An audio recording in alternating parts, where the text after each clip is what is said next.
Ahibati fillah, ketika ini bicara yang di dunia sekarang, yang sibuk dengan jasadnya, ruh ini sudah melakukan perjalanan, yang di rumah masih sibuk. Sibuk ngapain? Kuburannya belum digali, belum nemu kuburan, masih sibuk mencari tempat untuk memandikan jenazah. Padahal Nabi alaihi salatu wassalam bersabda, asri'u bil janazah. Dalam hadis riwayatkan Imam Bukhari dan Muslim, asri'u bil janazah.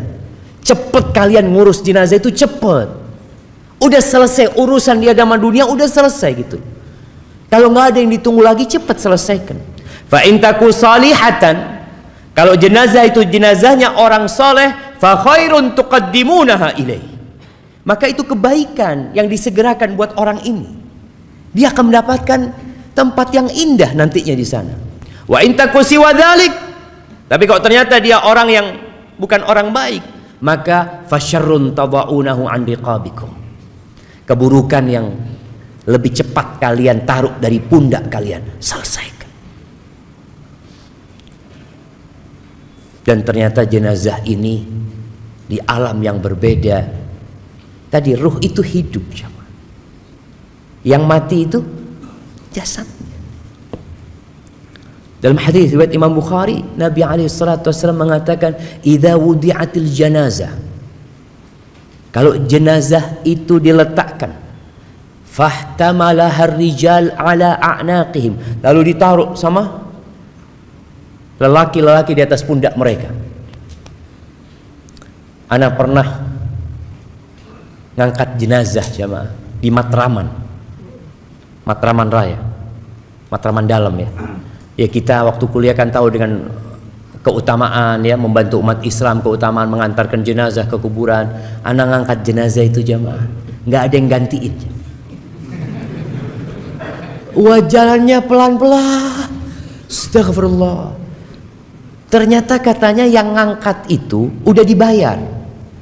Jadi ketika kita gantikan dia alhamdulillah, kata dia tinggal kita itu pulang. Allahu Akbar. Nabi alaihi salatu wassalam menyuruh kita menyegerakan jalannya, jangan pelan-pelan, cepat antarkan jenazah itu, selesai udah urusannya. Ada yang mengatakan pelan-pelan mau kemana pelan-pelan? Oke, pengantin jalannya pelan-pelan, ada orang sudah mati. Kata Nabi SAW, fa in kanat salihah, kalau yang kita bawa itu orang soleh, qalat, jenazah ini akan berkata, qaddimuni, segerakan aku. Yang di sini pelan-pelan ngangkatnya. Wa in kanat ghaira salihah, kalau ternyata jenazah itu bukan orang soleh, pantas antum pelan-pelan bawanya. Karena dia akan mengatakan, ya wailaha, aina tadhhabuna biha. Dia akan mengatakan, mau dibawa kemana aku ini? Mau dibawa kemana sama kalian? Karena ketika dicabut nyawanya, dia sudah diancam sama malaikat untuk menuju kepada azab Allah Azza wa Jalla. Sehingga tatkala dibawa, dia tahu bentar lagi akan digabungkan dengan ruhnya, dia akan merasakan azab. Yasma'u sautaha kullu syai' illa al-insan. Mendengar suaranya segala sesuatu kecuali manusia. Walau sami'al insan la sa'iq. Kata Nabi SAW, kalau manusia mendengarkan, pasti dia akan pingsan. Mendengarkan teriakan ruh. Ahibati fillah, udah ditaruh di kuburan.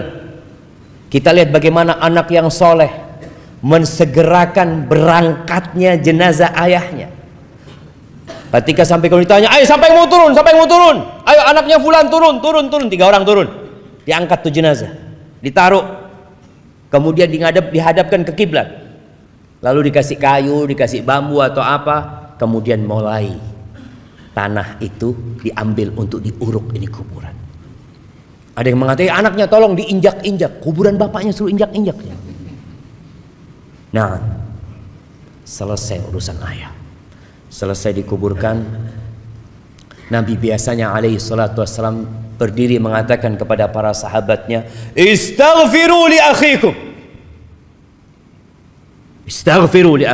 wasalullaha lahu at-tathbit Fa innahul an yus'al, mohonkan kepada Allah ampunan dan mohonkan kepada Allah supaya dikasih keteguhan nih. Dia sedang ditanya. Ahibati fillah. Keluarganya akan pulang. Anaknya nangis berapa lama? Setengah jam. Bentar. Anak beberapa kali ngantarkan jenazah. Tahu-tahu anaknya udah pulang duluan. Kenapa? Udah capek Ustaz, dari tadi malam gak tidur. Antum gak mikir ayahmu lagi ngapain di sana? Aduh, kan urusan ayah sendiri Ustaz. Wallahi sahih jamaah. Orang-orang akan meninggalkan kita. Kata Nabi SAW, ketika dia masuk di dalam kubur ini, ditinggal sama keluarganya. Di hadis Bara' bin Azib tadi, lanjutan hadis Bara' bin Azib yang diriwayatkan Imam Tirmidzi, fayatihi malakan, akan datang kepada orang ini dua malaikat, syadidal intihar, yang keras galak malaikat ini. Dalam riwayat lain dikatakan azraqani aswadan, rupa malaikat ini blue black. Tahu blue black? Apa bahasa Indonesianya? Biru hitam. Ada orang hitam sampai biru ya. Antum ini hitam apa biru gitu ya. Ini malaikat, Nabi nyebutkan. Memang digambarkan malaikat itu makhluk yang menakutkan ketika itu untuk menyidang orang ini. Maka dikatakan fitnah jamaah. Fitnah. Kenapa kita terus berdoa memohon kepada Allah, ya muqallibal qulub tsabbit qalbi ala dinik? Kenapa Nabi di atas kuburan tadi menyebutkan wasallallahu lahu tatsbit, mohonkan kepada Allah keteguhan, karena berat sekali fitnah di sana. Wa yujlisani, disuruh duduk orang ini. Gimana antum didudukkan sama makhluk yang menakutkan gitu ya? Fayaqulani lahu man rabbuk, madinuk, man nabiyuk. Maka akan ditanya 3 pertanyaan. Oh, pertanyaan itu gampang Ustaz.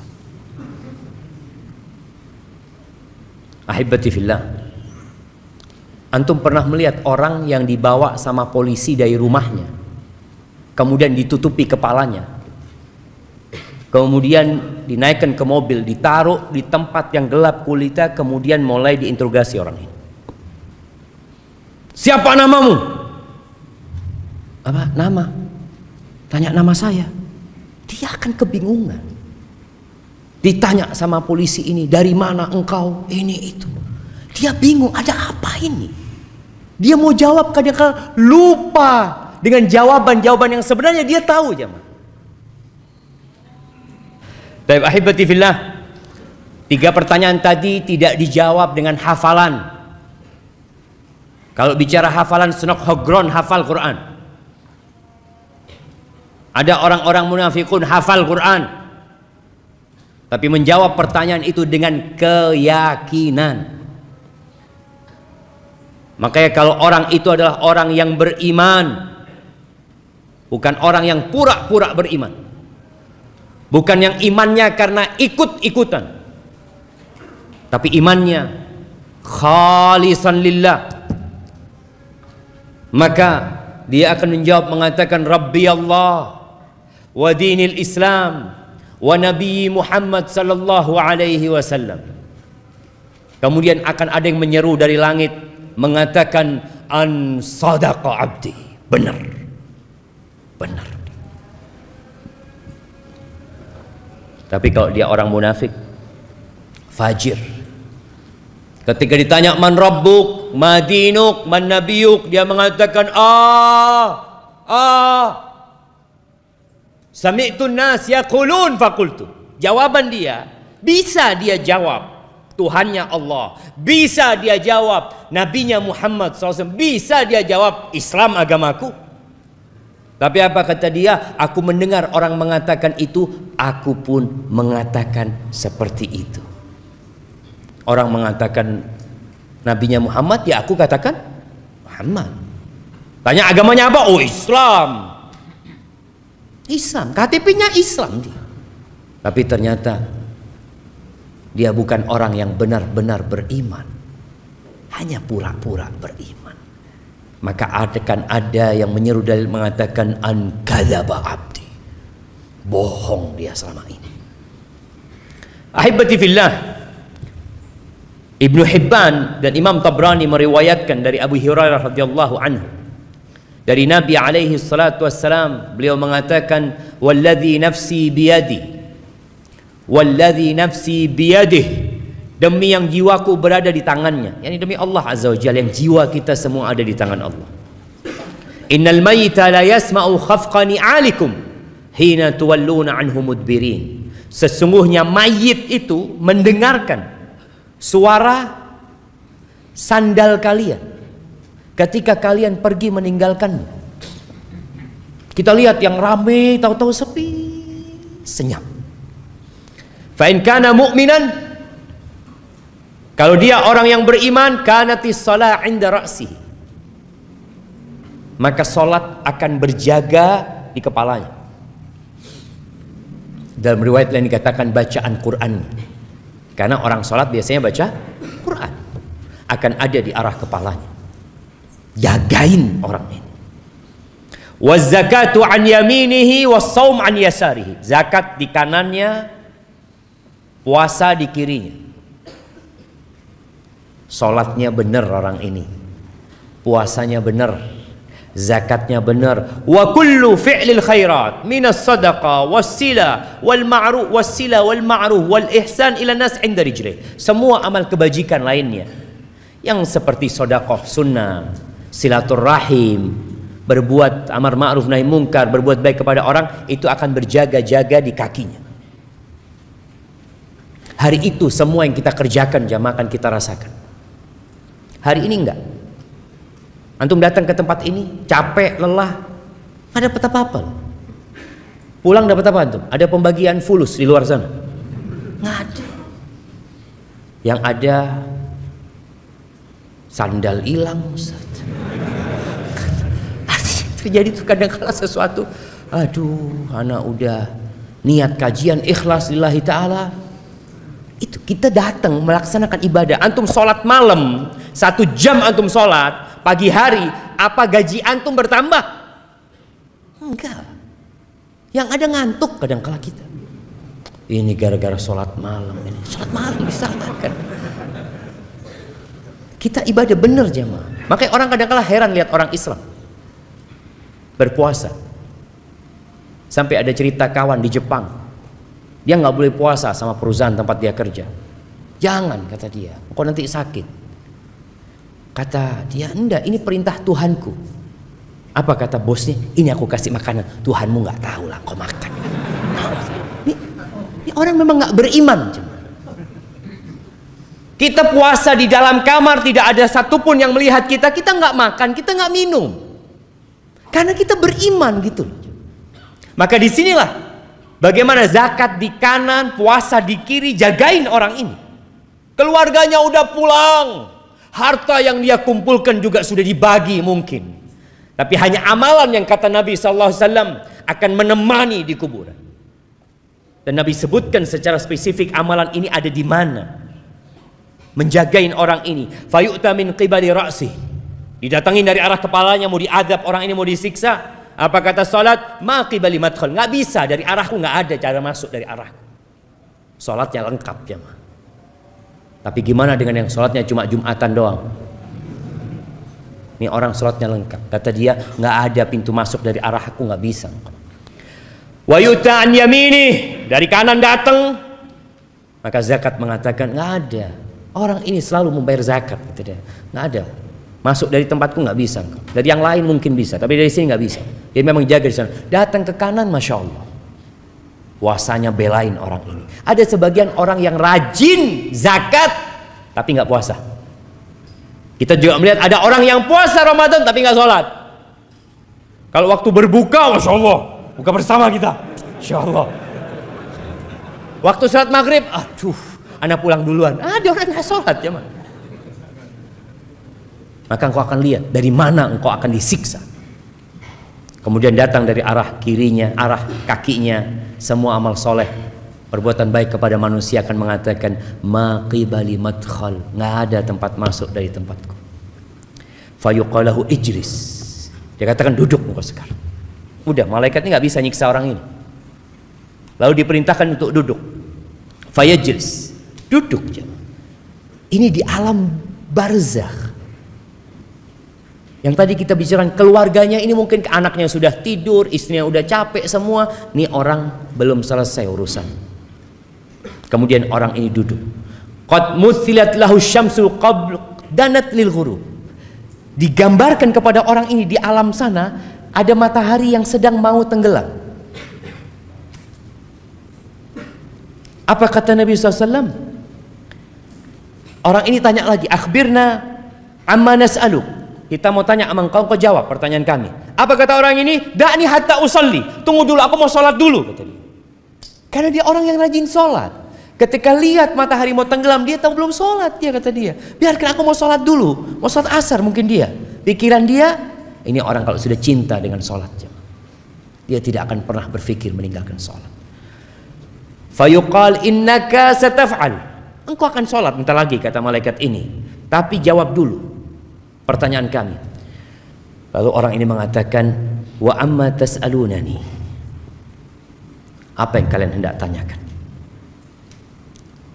Pertanyaan yang pertama disebutkan dalam hadis ini, ara'aita hadzal rajul alladzi kana fikum. Apa pendapatmu tentang orang ini? Apa kesaksianmu atas dia? Lalu orang ini tanya, siapa? Muhammad. Muhammad maksud. Dia langsung tahu siapa yang dimaksud sallallahu alaihi wasallam. Fa yuqalu na'am. Iya betul tentang Muhammad. Asyhadu annahu Rasulullah sallallahu alaihi wasallam. Tadi kita dengar azan. Kenapa kita dianjurkan untuk menjawab azan itu? Supaya yang bersaksi bukan hanya muadzinnya, antum juga bersaksi. Maka Nabi sallallahu alaihi wasallam mengajarkan agar kita tatkala mendengar muadzin mengatakan asyhadu anna Muhammad Rasulullah wa ana asyhad. Wa ana asyhad, dan aku juga bersaksi bahwa Muhammad adalah Rasulullah. Jangan dibiarkan lewat itu kesaksian jemaah. Wa annahu ja'ana bil bayyinat min indillah. Dia datang membawa kebenaran dari sisi Allah. Fasaddaqna. Maka kami percaya dengan dia, yakin sama dia. Fayuqalu lahu ala dzalika hayyid. Di atas itu engkau hidup, dan di atas itu engkau mati. Wa alaihi tub'atsu insyaallah, dan engkau akan dibangkitkan di atas kalimat itu juga, kesaksian itu. Adapun kalau orang-orang munafik tadi kita sudah sebutkan bagaimana dia menjawab. Malaikat akan mengatakan kepada la darait wala talaut. Engkau enggak tahu, engkau enggak belajar, engkau enggak baca, hidup hanya ikut-ikutan saja. Maka akan ada yang menyeru dari langit mengatakan hambaku ini telah berdusta. Ahibati fillah. Selesai pertanyaan, Allah Azza wa Jalla memberikan sebuah karunia kepada orang yang soleh ini. Apa? Ada yang menyeru dari langit mengatakan hambaku telah jujur benar, fa'afrishuhu minal jannah. Kasih dia permadani dari surga. Kadangkala ada kuburan yang kita lihat becek. Musim hujan ini sampai pakai pompa air ngeluarkan air. Kadangkala kering dikit langsung dimasukkan itu jenazah, udah selesai sudah. Tapi kalau dia orang soleh, setelah pertanyaan selesai, hamparkan bagi dia permadani dari surga. Wa albisuhu minal jannah, berikan pakaian dari surga. Waftahu lahu baban ilal jannah, bukakan bagi dia pintu ke surga. Maka dibukakan di kuburnya itu, dibukakan pintu sehingga datang aroma surga, wanginya surga. Dan kuburnya, kata Nabi SAW, wa yufsahu lahu fi qabrihi madda basarih, kuburnya diluaskan sepanjang dia memandang. Karena apa? Karena kuburannya ada di apa, kuburan yang mahal di Jakarta? Sandiaga. Sandiaga. Apa? Sandiago Hill. Karena di sana jadi luas lah, karena amalannya. Dalam kehidupan di dunia ini kita mendapatkan bagian kesenangan bukan karena amalan. Antum bisa lihat orang-orang yang selalu berada di sop pertama kadangkala hidupnya miskin, melarat. Tiap malam dia baca 1 juz, sulit ekonominya, bencana menimpa dia. Karena memang dunia ini darul amal, tempat untuk beramal, bukan untuk bersenang-senang di sini. Hisabnya nanti. Maka ini orang ketika sudah dikuburnya, walaupun menurut orang becek, kena air hujan ini dan itu, tapi karena amalan dia sejatinya telah dibentangkan kuburannya, dihamparkan permadani surga, dibukakan pintu surga. Jemaah antum bisa merasakan orang kepanasan, tahu-tahu kalau dibuka jendela, masuk AC, Allah enaknya. Dan dia akan merasakan aroma dan udara surga itu mulai di kuburan sana. Bagaimana Rasul sallallahu alaihi wasallam pernah mengatakan, innal qabra awwalu manzilatin min manazilil akhirah. Kuburan itu tempat persinggahan pertama ke akhirat. Terminalnya itu di kuburan tuh. Kalau di situ mudah hidupnya, yang selanjutnya insya Allah aman. Tapi kalau sudah di sana nggak benar, yang selanjutnya akan lebih berat. Kemudian ya namanya orang kalau sendirian, walaupun tempatnya luas nyaman, tetap kesepian. Antum bisa rasakan. Antum dikasih rumah luasnya 500 meter persegi, kamarnya ada 17. Antum sendirian jemaah. Kira-kira gimana perasaan antum di sana? Kayaknya ahsan ana di gubuk reot tapi sama sohib-sohib, ada kawannya. Maka Allah memberikan kawan kepada orang ini. Wa ya'tihi rajulun hasanul wajhi, datang kepadanya seorang dengan wajah yang indah, hasanul thiyab, pakaiannya bagus, thayyibur ri, aromanya wangi. Lalu tiba-tiba orang ini mengatakan, absyir billadzi yusurruk, bergembiralah engkau dengan yang menyenangkan hatimu. Hadza yaumuka alladzi kunta tu'adu, ini hari yang engkau dikasih janji. Kita semua dikasih janji sama Allah, Allah akan kasih balasan sama kita. Allah tidak pernah ingkar janji. Dan itu hari pertama Allah menepati janjinya, akan adanya pahala yang sudah Allah jelaskan. Allah menepati janji di dunia dan menepati janji di akhirat. Tapi ini dalam kehidupan akhirat. Ini hari yang engkau telah dijanjikan. Akan adanya hari kebangkitan nantinya, dimulai dari sini. Kemudian orang ini tanya, ya Allah, mudah-mudahan kita yang mengatakan itu. Man anta? Kamu siapa ya? Gak kenal orangnya. Fawajhukal wajhul ladzi yaji'u bil khair. Wajahmu wajah orang yang membawa kebaikan, kata dia. Karena dia gak kenal, kata orang ini, ana amaluka saleh, aku amal solehmu. Fayaqul rabbi aqimis sa'ah, maka orang ini akan mengatakan, wahai Rabbku, bangkitkan kiamat. Kenapa? Karena dia belum bisa masuk surga.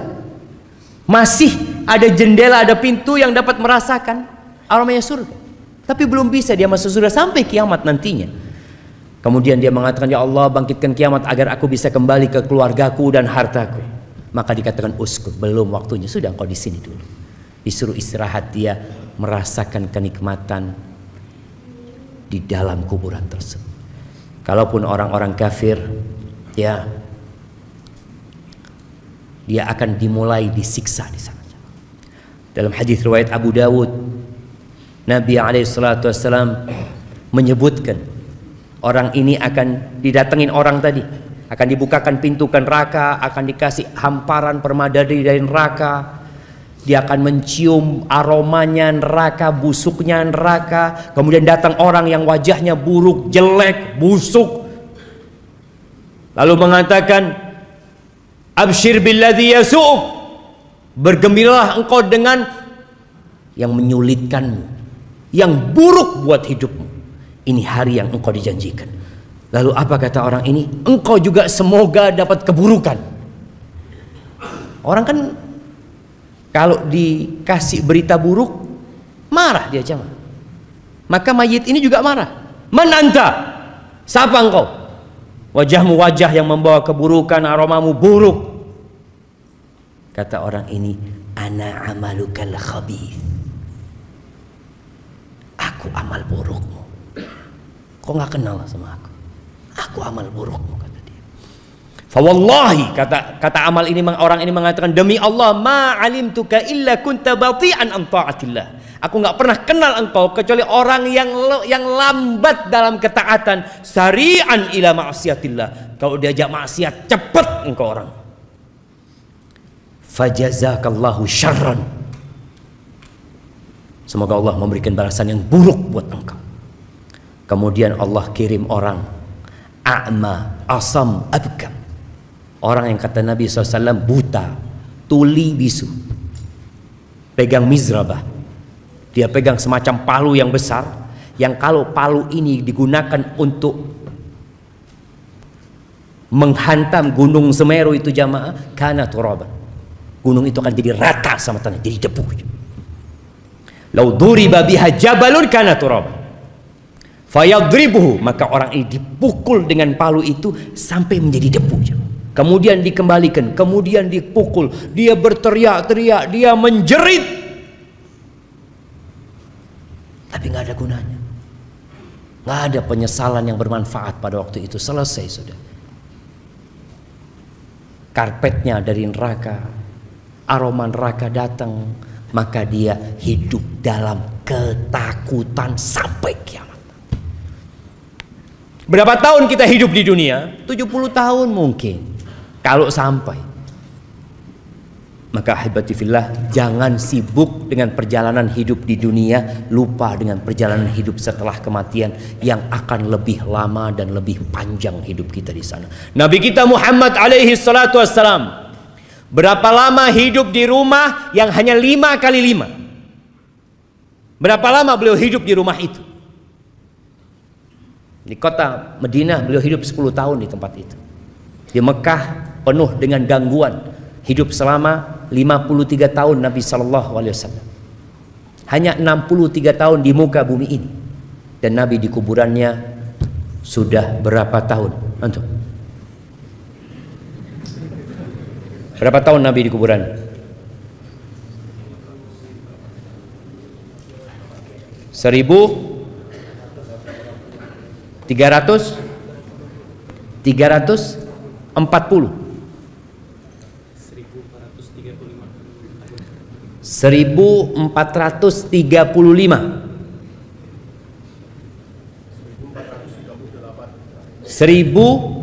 1438. Kapan Nabi mati? Ngitungnya itu dari tanggal Nabi meninggal dunia. Nah, 1380. Ya, hampir benar. Belum benar. 1433. Sekarang tahun berapa? Tahun berapa? Sekarang 1443.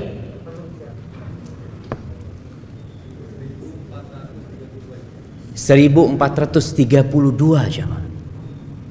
Nabi meninggal tahun 11 Hijriah. 1443 dikurangi 11 berapa? 32. Bener, nggak nyontek kan tuh? Kasihkan ke belakang. Oh, Masya Allah. Barakallahu fikum. Beliau sudah hidup di kuburannya 1432 tahun. Mana yang seharusnya kita pikirkan? Perjalanan yang mana? Ketika antum tahu mau melakukan perjalanan 2 hari, antum akan bawa bekal buat 2 hari itu. Kemudian dikatakan insya Allah 2 hari di sini, 2 tahun di sana. Mana yang antum akan pikirkan? Yang 2 hari ya secukupnya lah. Ana harus simpen untuk yang 2 tahun di sana. Barakallahu fikum. Udah selesai.